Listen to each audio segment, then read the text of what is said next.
사도행전 4장 13절부터 22절 말씀을 가지고 체험, 이와 같은 제목으로 잠시 은혜를 받도록 그렇게 하겠습니다. 제가 고 초등학교를 9살에 들어갔어요.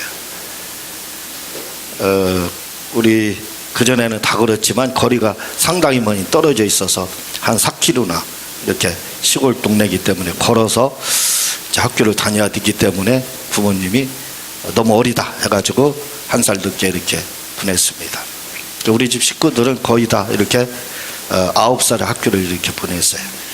그래서 20대를 맞이한 게 언제냐면 고등학교 3학년 때예요.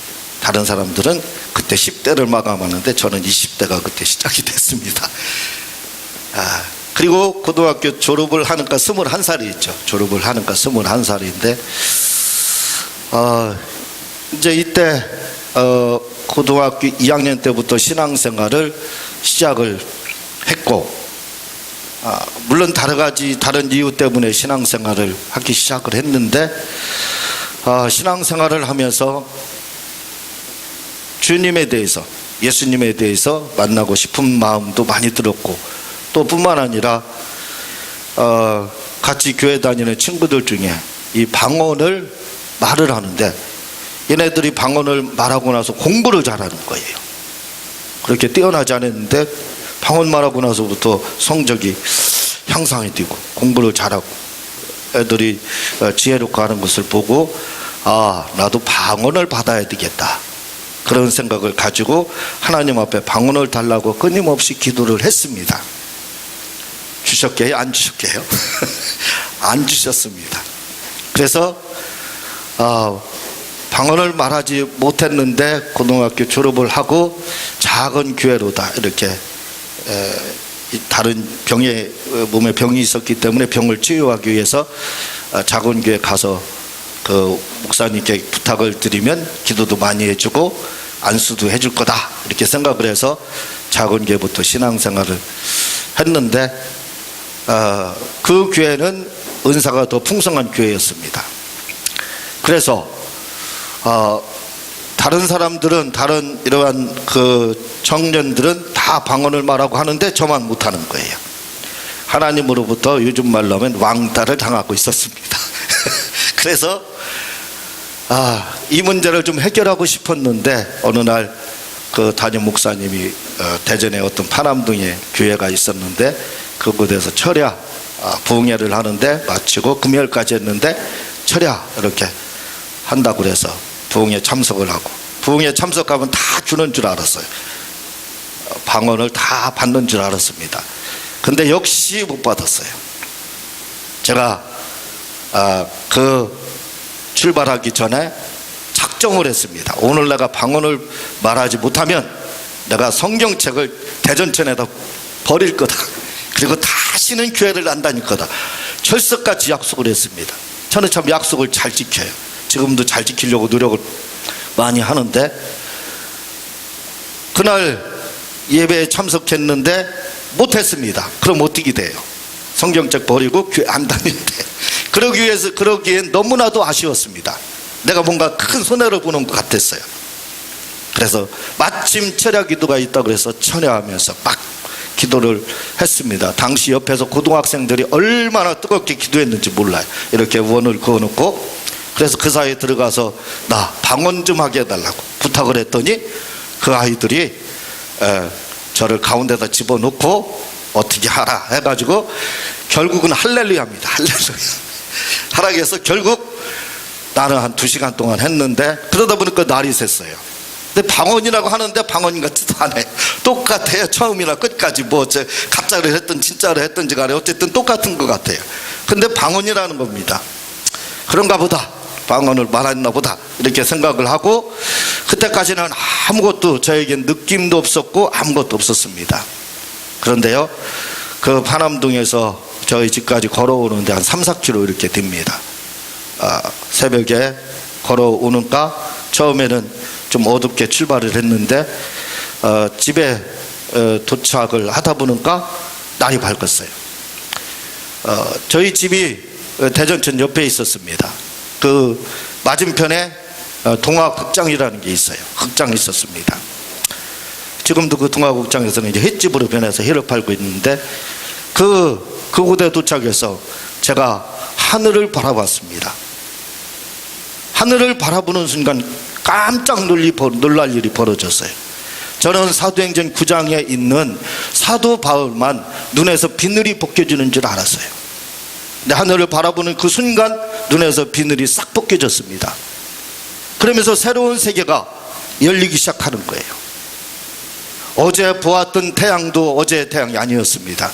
어제 누렸던 그 세상도 어제 그 세상이 아니었습니다. 내가 보는 날아다니는 새를 보아도, 저 바라보는 본문산을 바라보아도, 그곳에 있는 나무들을 보아도 새로운 나무였습니다. 분명히 순식간에 변화가 온 거예요. 저는 깜짝 놀랐습니다. 저는 지금도 그것이 눈앞에 아른거립니다. 손해요. 이렇게 체험이라는 것은 굉장히 중요합니다. 그래서 영적으로 다 제가 주님을 알기 시작했어요. 이제는 주님에 대한 이해력을 가질 수 있게 됐습니다. 하나의 범주라고 하는 방이 만들어지기 시작한 거죠. 그리고 시간이 지나서 그 이후에 하나님께서 저에게 너무나도 많은 것들을 깨닫게 해주시는 겁니다. 저의 머리의 용량은 너무나도 작았어요. 그걸 요즘에는 하드웨어 이렇게 이야기를 하죠. 머리의 용량이 IQ가 94밖에 안 되니까 용량이 다른 사람 2분의 1밖에 안 되는 겁니다. 반밖에 되지가 않는 거예요. 하나님이 저에게 깨닫게 해주시는 것은 너무나도 많았어요. 그래서 이걸 다 어떻게 해야 되나, 계속 그것을 암기하고 있자니 머리가 터질 것 같아요. 왜냐하면 오는 건 너무나도 많은데 저장할 장수가 작은 겁니다. 그래서 이 문제를 놓고 어떻게 해야 될까 했더니 하나님께서 한 가지 지혜를 주셨어요. 그것은 소프트웨어를 이용해라, 그런 겁니다. 그래서 그 소프트웨어가 뭐냐면 쓰는 거였습니다. 그래서 대학 랩부터 용지를 사가지고 거기다 제목을 붙이면서 제가 깨달은 걸 쓰기 시작했어요. 그때 쓰기 시작한 것이 지금까지 쓰고 있습니다. 너무 오래됐죠. 한 30년 넘게 지금까지 이렇게 계속 쓰는 것을 멈추지 않고 있습니다. 그리고 어느 순간에 그것을 책을 읽고 또 깨달은 거, 학교에서 공부한 거, 이런 것들을 다 정리를 하다 보니까 분량이 많아졌습니다. 이것을 내가 일목요연하게 한 줄로, 그것은 꾸불꾸불한 길과 같았죠. 그래서 이걸 직선거리로, 고속도로로 내가 만들어 놔야 되겠다, 한 줄로 펴야 되겠다, 그런 생각을 가지고 당시 286 컴퓨터를 그 전에 샀었는데 그 컴퓨터를 가지고 작업을 하기 시작했습니다. 그때가 바로 97년이었어요. 그래서 97년도에 그 일을 시작해서 여름에 시작해서 11월 달까지 거의 뭐 밥은 먹기는 먹었지만 밥 먹을 시간도 없어서 아침부터 저녁 11시까지 그 작업을 이렇게 했는데 밥을 바로 옆에서 밥을 먹지만 밥을 책상 위에다 갖다 놓고 밥을 먹으면서 그 작업을 딱 3, 4개월인가 몇 개월 만에 마쳤습니다. 저는 마치고 나서 깜짝 놀랐어요. 왜 놀랐느냐면 마지막 키보드를 딱 치는 그 순간에 말씀이 손을 타고 들어오는 겁니다. 참 그거 놀라워요. 그래서 그렇다고 해서 제가 말씀을 다 아느냐 할 때 다 알지 못합니다. 그럼 도대체 무슨 일이 일어났느냐 이거예요. 그것은 말씀의 저장고인, 다시 말하면 어떤 애는 그걸 방이다, 자기는 10,000개의 방을 가지고 있다 머릿속에, 이렇게 이야기하는데 그걸 범주라고 합니다. 하나의 범주가 형성이 되기 시작했어요. 그래서 그곳에다 말씀을 저장을 하다 보니까 그걸 통해서 말씀이 하나의 일목요연하게 다 정립이 되는 겁니다. 그래서 제가 그걸 마치고 지금 그거 이 안에 그 책이 있습니다. 그때 만들어 놓은 거. 그걸 가지고 제가 뭐라고 이야기했느냐면 나이도 그때가 36이었습니다. 다른 사람들이, 다른 목사님들이 제가 말씀드리기를 저는 평생 설교를 다 준비했습니다. 그랬더니 아무도 믿지 못해요. 36밖에 안 된 젊은 사람이 뭔 평생 설교를 다 준비했느냐, 그렇게 이야기하는 겁니다. 그렇지만 저는 평생 설교를 다 준비했습니다. 그리고 그것이 10년이 지난 후에 다시 그것을 풀었습니다. 그것은 썸머리식으로도 압축해서 말씀을 만들었거든요. 그것을 풀었더니 바로 27권의 책이 이렇게 나오게 된 겁니다. 그래서 거기서 시작이 된 거예요.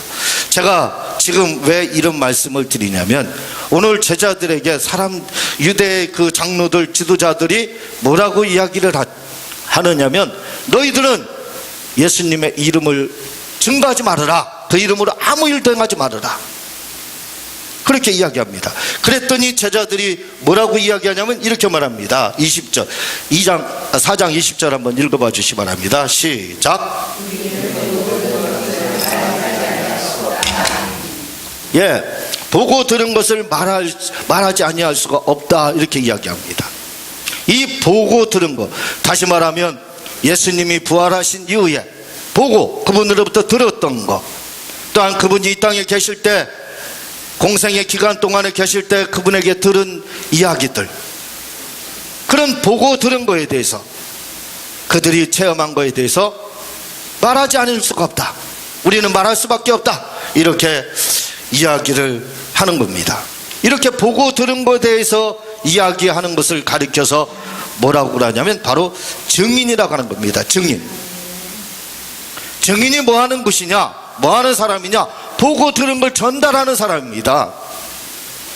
이 보고 들은 걸 다른 말로 말씀드리면 바로 체험이라고 하는 겁니다. 체험한 것, 그걸 증거하는 거예요.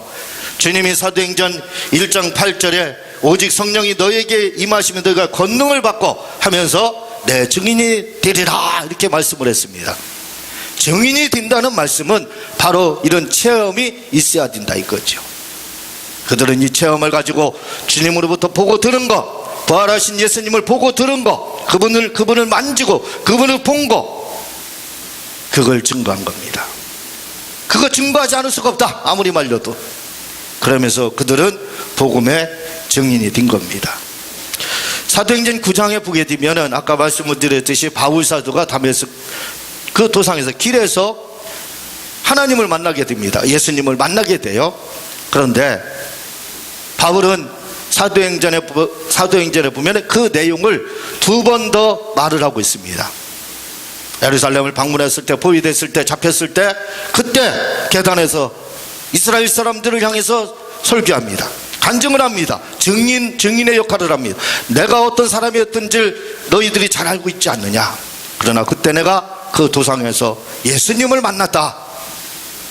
그리고 후에 아그리파 왕 앞에서 또 변론을 합니다. 내가 그 예수님을 만났다, 이렇게 이야기합니다. 우리가 증인이 되는 것은 간단합니다. 체험한 것을 전하는 거예요. 우리가 체험한 것, 전하는 것, 그것이 바로 증인이 되는 겁니다. 전도는 누구나 할 수 있습니다. 믿지 않는 사람들도 전도할 수 있어요. 우리 요 건물주 되시는 할머님이 전도를 잘하셔요. 천주교인입니다. 흘리 안 데리고 가고 우리 교회로 오라고 해서 한번 다녀간 분도 있는데, 이와 같이 천주교인도 교회로 전도를 할 수가 있습니다. 그렇다고 해서 우리가 증인이 될 수 있는 것은 아니에요. 증인은 반드시 체험한 것이 있어야 됩니다. 보고 들은 것이 있어야 돼요. 그걸 전하는 겁니다. 바울도 자기가 체험한 것에 대해 잊지 않고, 평생을 잊지 않고 그것을 증언을 수도 없이 했던 겁니다. 우리의 기독교 신앙이라는 것이 뭐냐면, 우리 기독교 신앙은 언제나 어디까지 있느냐, 사람들이 믿음이 굉장히 좋은 것처럼 이야기합니다. 사람들하고, 대부분 성도들하고 이야기해보면요, 어떤 분들은 나는 너무 죄인입니다, 이런 분도 있어요. 간혹 있습니다. 근데 어떤 분들은요, 대부분의 성도들은요, 내가 표본이라는 거예요. 나 아주 신앙생활 굉장히 잘합니다, 이렇게 생각하는 사람이 의외로 많습니다. 제가 많은 사람들을 만나보았어요. 그랬더니 나는 나처럼만 신앙생활하면 아주 표본입니다, 아주 잘하는 겁니다, 이렇게 생각을 하시는 분들이 의외로 많아요. 내가 죄인입니다, 나 같은 거, 이런 사람들 그렇게 많이 못 만나봤어요. 그렇지 않습니다. 나 정도만 신앙생활을 하면 된다는 거예요. 내가 이렇게 의롭고 내가 이렇게 선하게 살고 내가 이렇게 사는데 나 정도만 신앙생활은 아주 표본이다 그럽니다. 그런 생각을 의외로 성도들이 많이 가지고 있어요. 과연 그럴까요? 그래서 구체적인 질문으로 들어갑니다. 체험에 대해서, 증인에 대해서 질문을 들어가면요, 아무 소리도 못합니다. 이상하게 생각을 합니다. 왜? 기독교 신앙이라는 자체가 뭐냐면 믿음이라는 것이 우리가 생각하기에는 누구나 다 믿음이 좋은 거다, 좋을 것이다 이렇게 생각을 하지만 전혀 그렇지 않다 이거예요. 믿음이라는 것은, 교회에서 믿음이라는 것은 항상 체험한 부분까지만 믿습니다. 자기가 체험하지 않은 부분은 도저히 인정을 하지 않아요. 그게 현실입니다. 체험한 부분까지만 믿는 것이 믿음이에요. 그래서 믿음의 범주를 아주 우리가 축소시켜 놓고 있습니다. 내가 체험하지 못하면 잘못됐다 이거죠. 내가 체험한 부분까지만 믿는다는 거예요. 그렇지 않습니다. 이 영적 세계는 무궁무진합니다. 예전에 지금도 그런 말이 있겠지만 제가 가끔 생각나는 이야기 중에 하나예요. 그게 뭐냐면 서울 갔다 온 사람하고 서울 갔다 오지 않은 사람하고 싸우면 누가 이기느냐 할 때 누가 이긴다고요? 누가 이겨요? 서울 안 갔다 온 사람이 이긴다는 거예요. 저는 참 이 기독교 신앙을 가만히 생각할 때 많은 사람들을 만나보았습니다. 많은 사람들하고 이야기를 나눠봤어요. 그래서 알아요. 마치 저는 그 생각이 나는 거예요. 이야기를 나누다 보면은 마치 서울 갔다 오지 않은 사람하고 이야기하는 것 같아요. 근데 내가 내가 이게 도대체 뭐냐 이거죠. 이게 뭔가 잘못됐다 이겁니다. 우리의 믿음이라는 것은 반드시 체험한 부분까지만 믿게 돼 있습니다. 체험한 부분까지만 믿게 돼 있어요. 그래서 우리가 그런 말을 하죠. 우물안 개구리다 이렇게 이야기하는데 바로 그렇습니다. 맞습니다. 체험하지 않은 부분, 그것은 바로 우물안 개구리다 이거죠. 그 정도밖에 이야기할 수가 없다는 겁니다.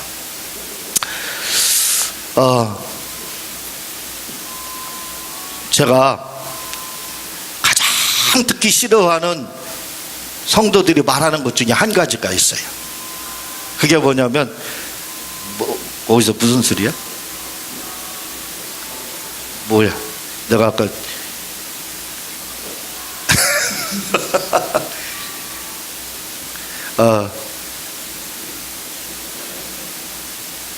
제가 이렇게 싫어하는 이야기 중에 하나가 뭐냐면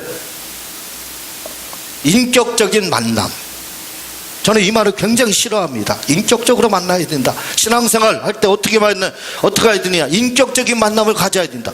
그럼 도대체 인격적인 만남이라는 게 도대체 뭐냐 이거예요. 이것은 사실은 너무 편협적입니다. 너무 작다 이거죠. 작은 부분입니다. 그럼 인격적인 만남을 가지고 인격적인 신앙생활을 한다는 것이 도대체 뭐예요? 교회에서 도대체 인격이라는 게 뭐예요? 사람들은 고상하고 거룩한 칙 하면 그게 인격인 걸로 그렇게 합니다. 그런데 교회에서 인격은 바울과 같이 신앙생활하는 거, 예수님처럼 하는 거, 제자들처럼 나는 보고 들은 거 말하지 않을 수 없다 하는 게 인격적인 신앙입니다. 기독교에서 인격적인 신앙생활이라는 것은 한마디로 말해서 광신자가 되어야 되는 거예요. 광신자. 예? 너무한다, 좀 미친 것 같다 예수님에게. 그거 미친 게 그게 바로 인격적인 거예요. 조용하고 차분하고 뭔가 선하고 나는 고귀한 것처럼 그렇게 신앙생활하는 거, 그게 인격이 아니에요. 인격적인 만남, 예수님을 나의 구주로 만나는 거, 그걸 우리가 보통 인격적인 만남이라고 하죠. 그거 가지고 너무나도 신앙생활이 부족합니다. 그거 가지고 어디다 사용해요? 써먹을 것이 없습니다. 증인도 될 수가 없어요. 그거 가지고는. 인격적인 신앙생활이라는 것은 이미 커트라인 하나 통과한 거예요. 대학문, 이미 이 대학문만 들어간 거에 지나지 않는 겁니다. 그 뒤에 더 많은 세계들이 있는 것을 알아야지요. 그러나 우리는 그렇게 생각하지 않습니다. 인격적인 만남을 가지면 단 줄 알아요. 수많은 우주에는 수많은 별들이 있습니다. 은하계도 얼마나 많을지 몰라요. 그만 세계, 그만 셋이라 이 말이에요. 셀 게 없다 이거예요. 셀 수가 없다 이거죠. 그 정도로 수많은 은하계들도 있고 별들은 더 많습니다. 근데 지금 세계에서 정복한 것은 달밖에 없어요. 달밖에 없습니다. 달 외에 얼마나 더 많은 별들이 있어요. 우리의 인격적인 신앙생활이라는 것은 결국 뭐예요? 달 하나 정복한 겁니다. 그리고 그것이 다인 것처럼, 그것이 신앙생활 다이고 그렇게 하는 것이 표본인 것처럼 우리가 그걸 착각하고 있다 이거지요. 그렇지 않습니다. 우리가 인격적인 신앙생활을 한다는 것은 뭐냐면 달나라 하나 정복한 거예요. 이제 등산을 하기 위해서 등산 입구에 접어든 겁니다. 정상을 정복해야 돼요. 근데 우리는 그렇지 않습니다. 달나라 하나 정복하고 우주 정복한 것처럼 생각을 해요.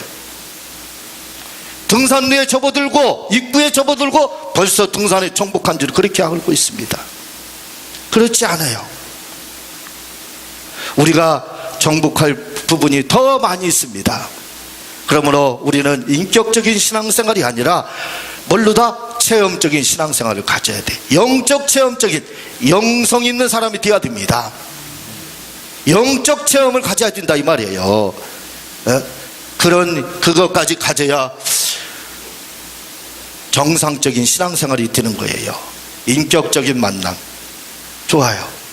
그러나 그게 다는 아니라 이 말이에요. 우리는 더 깊은 곳에, 더 높은 산을 향해서 우리는 끊임없이 정복을 해야 되는 겁니다. 제가 얼마 작년에 신학교 동기 모임이 있어서 대전에 이렇게 다녀온 적이 있는데 거기서요 식사를 같이 하다가 다른 목사님들이 아유 그 오 목사님은 아니 왜 대전에 잘 계시다가 서울로 올라가셨습니까? 그렇게 하는 거예요. 제가 그래서 아무 말도 못했습니다. 왜냐하면 장로교인들하고 얘기하면 외국인 만나가지고 서로 통역한 뒤는 외국어 서로 남발하는 것 같아요. 그 사람은 뭐 다른 말로 이야기하고 저는 또 한국어로 이야기하고 뭐예요? 말이 통하지가 않습니다. 충돌이 와요. 서로 다른 절벽을 만난 것 같아요. 그래서 제가 아무 소리도 못하고 그냥 목재 못해가지고 서울로 갔어요. 이렇게 이야기를 했습니다. 근데 내 막은 그렇지 않다 이거죠. 내 막은 그렇지 않다 이거죠. 왜냐하면 벌써 서울로 올라가기 6년 전에 주님이 너 서울로 가라 했기 때문에 제가 6년을 기다리다 서울로 올라온 겁니다. 그 이야기를 하면 과연 알아들을까요? 한 번도 하나님의 음성을 들어보지 못한 사람들, 한 번도 병에서 주님이 치료하는 그 치료를 누리지 못한 분들, 성령을 체험하지 못한 분들, 이분들에게 이야기를 하면 도대체 이야기가 통할 수 있느냐 이거예요. 통하지 않습니다. 차라리 길게 설명하는 것보다 말을 않는 편이 오히려 속 시원하는 겁니다. 우리가 인격적인 만남 중요합니다. 왜냐하면 거기서 신앙생활이 시작되는 거예요. 그러나 우리가 성경은 우리에게 증인이 되라고 하고 있습니다. 내가 보고 들은 것 증거하지 않을 수가 없다고 이야기하고 있습니다. 그렇게 돼야지요. 그러기 위해서는 영성 있는 사람이 돼야 됩니다. 더 깊은 세계로 들어가야 돼요. 더 놀라운 하나님의 세계를 봐야 돼요. 방언도 말아야 되고 병도 치료받고 기도응답도 받아야 되고 하나님의 음성도 들어봐야 됩니다. 환상도 봐야지요. 그래야 증인이 될 수 있지. 여러분 언제까지 전파하고 전도자만 될 거예요? 그러면 안 됩니다. 주님은 전도자 되려가는 제자들을 말렸습니다. 약속하신 성령을 받기 전까지는 머무르라는 겁니다. 하지 말라는 거예요. 그렇다고 안 하면 안 되지요. 또 증인이 되라는 겁니다. 보고 들은 것 말하지 않을 수가 없다는 겁니다. 그거 전하라는 거예요. 가룟 유다 설명하지 않아도 저보다 더 잘 알고 있습니다. 이 가룟 유다는 주님을 3년 동안 쫓아다녔습니다. 저는 그렇게 봐요. 이 가룟 유다는 인격적으로 예수님을 만났다. 그 정도 우리가 만난 사람은 드물 겁니다. 그렇게 만났어요. 그러나 이 가룟 유다는 결국 어떻게 됐습니까? 주님을 배신했어요. 그래요. 거기까지는 조금 양보할 수 있습니다. 베드로도 3년 동안 주님을 쫓아다녔습니다. 인격적으로 주님을 만났지요. 그런데 어떻게 했습니까?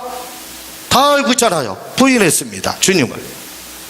그리고 성령을 받고 나서 지금 이 설교가 누가 하고 있는 거예요? 베드로가 하고 있는 겁니다. 증인이 됐다 이거죠. 체험을 했다 이거죠. 인격적인 만남에서 머무는 것이 아니라 더 깊은 곳에 영성에 들어가다 보니까 성령을 받고 체험을 하다 보니까 달라지더라 이거죠. 사람이 변하더라 이겁니다. 제가 열심히 교회를 처음 다녔습니다. 그러나 제가 눈에서 비늘이 떨어진 것은 바로 영적 체험을 하고 나서 달라진 겁니다. 눈에서 비늘이 벗겨지는 거예요. 새하늘 새 땅이 열리는 거예요. 바로 그겁니다. 우리가 체험을 하지 않으면 깊은 신앙을 가질 수가 없는 겁니다. 바울사도는 어때요? 바울사도는 참 인격적으로 주님을 만났던 사람입니다. 주님이 아니라 하나님과의 교제가 이루어졌던 사람이에요. 그런 바울사도가 무슨 앞잡이가 됐어요? 예수님 믿는 사람들 잡아 죽이려는 그런 앞잡이가 됐지 않습니까? 그러다가 아까 말씀드렸듯이 사도행전 9장에서 그런 큰 사건을 만나고 나서 주님을 만나게 돼요. 체험을 하게 됩니다. 그리고 나서 사람이 바뀐 거예요. 그래서 사울이 바울이 됐지 않습니까? 우리가 신앙의 깊은 단계로 더 들어가야 됩니다. 인격적인 만남, 여기서 머물러서는 안 돼. 아주 기초적인 신앙생활이에요. 그거 가지고 자랑할 거 하나도 없습니다. 오히려 그거 가지고 자랑하려면 회개하세요. 나는 요 정도밖에 신앙생활을 못했습니다. 영적인 세계로, 끊임없는 영적인 하나님의 세계로, 그 달날 하나 정복한 게 다가 아닙니다. 더 많은 우주가 있어요. 더 많은 영적인 세계가 있습니다. 그곳으로 우리는 들어가야 돼요. 그런데 우리는 머뭇거립니다. 들어가지 않으려고 그래요. 왜? 인격적인 신앙생활이 단 줄 알아요. 한번 예수님을 보겠습니다. 예수님 30년 동안 사생활을 하셨습니다. 부모를 섬기고 목소리를 하셨습니다. 그렇다고 해서 하나님과 우리 주님이 인격적인 그러한 체험을 안 했겠어요? 인격적인 만남을 안 가졌겠습니까? 가졌습니다. 그러나 그분이 인격적인 만남을 가졌는데 공생애를 시작했느냐? 안 했지 않습니까? 언제 했느냐? 침례받을 때 성령이 비둘기같이 임했다 이거. 성령이 임하는 것은 비둘기를 피우면서 성령 받았다는 뜻이에요. 주님도 성령을 받고 나서 바로 공생애가 시작이 된 겁니다. 더 넓은 세계가 우리를 기다리고 있다는 것을 우리는 알아야 됩니다. 사람들이 그러지요. 눈물 젖은 빵을 먹어보지 않은 사람하고는 인생을 논하지 말라 이렇게 이야기하는데 저는 이렇게 말씀드리고 싶습니다. 영적인 깊은 세계를 맛보지 않은 사람하고는 신앙생활을 논하지 말라. 왜냐하면 잘못하면 탁상을 지나지 않습니다. 왜? 자기가 체험한 부분이 다르기 때문에, 체험한 부분까지만 사람들이 믿고 있기 때문에 그렇습니다. 우리 기독교 누구나 다 그렇게 말해요. 기독교 신앙이라는 게 뭡니까? 할 때 체험이다 이렇게 말합니다. 체험이다 이렇게 말합니다. 그래서 물어봅니다. 그럼 뭘 체험했습니까? 없어요. 없어. 도대체 뭡니까? 오늘 베드로가 우리가 보고 들은 거에 대해서, 내가 보고 들은 거에 대해서 말하지 아니할 수가 없다. 그게 바로 증인입니다. 뭐 가지고 그렇게 했다고요? 체험한 거 가지고, 영적인 깊은 체험을 가지고, 체험이 있기 때문에 보고 들은 거. 주님을 그때 십자가에서 죽으셨던 그 예수님이 살아나셔서 그분을 직접 보고 그분을 만지셨고 그분을 만졌고 그분과 40일 동안 같이 있으면서 수많은 이야기들을 들었고 그분을 그런 영적인 체험이 있기 때문에 담대하게 범인인 줄 알았지만 범인이 아니었더라 이거예요. 왜냐하면 그에게는 영적인 놀라운 체험이 있었기 때문에 그렇습니다. 그 체험이 있기 때문에 그걸 증거하지 않을 수 없다, 이렇게 바울사도는 이야기를 하고 있습니다. 오늘부터 우리 버리세요. 인격적인 만남이 다라는 생각을 버리세요. 이제는 더 많은 영적 세계를 향해서 나아가세요. 그리고 체험한 것까지만 믿는다고 생각하시고 더 많은 체험을 하려고 우리 노력을 해보시기를 바랍니다. 이 시간 우리 주여 세 번 하고 통성으로 말씀 생각하면서 기도하겠습니다.